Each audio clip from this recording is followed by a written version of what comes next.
Hey guys, welcome back to the channel. Today I'm going to be adding to my bait spotlight series with a new bait, and that is the Rapala Ripstop Jerkbait. I wanted to use this bait specifically as an example because I like this jerkbait's action better than any other jerkbait I've ever used.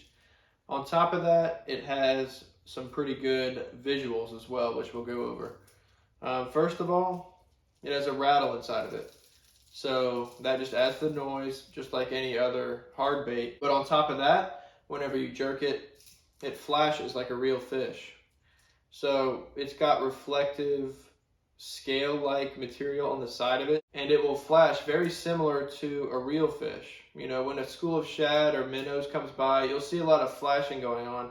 Same thing with this bait, which makes it very realistic. Of course, it's got great action too. It's got a really small little bill like you find on the crankbait, and that just kind of helps it dive down quickly whenever you twitch the bait. So it doesn't take much to get good action out of this bait. You mostly just have to twitch it lightly with your rod. It depends on what kind of rod you're using. I prefer a medium heavy bait caster. I use a 7-foot.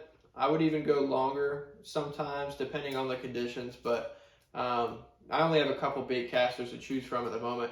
7-foot medium heavy does the job well for me.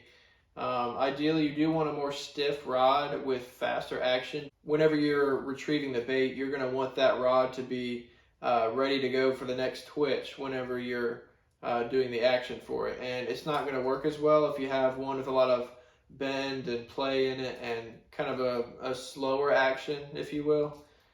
That would just kind of take away from the twitching motion that you're doing with the jerkbait. So to anybody that's trying out jerkbaits for the first time, I would recommend a Rapala Ripstop jerkbait. They come in different sizes. This is a smaller size, but I would recommend trying these out. They got really good action, really good visuals.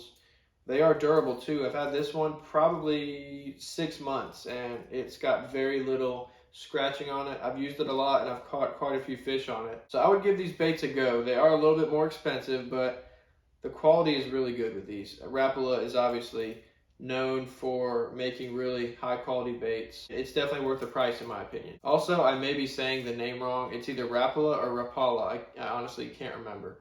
But let me know in the comments because I'm not really sure. I've said it 2 different ways for a long time and was never really sure. Just a quick video, quick addition to the bait spotlight series.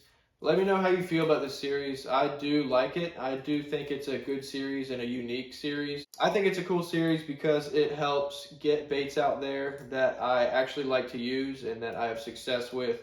And I just like to recommend baits that work so that way other people can use baits that catch fish. But thank you all for watching. Don't forget to subscribe if you haven't already, and I got new videos coming out Wednesdays and Sundays, 2 p.m. as always. Thank you.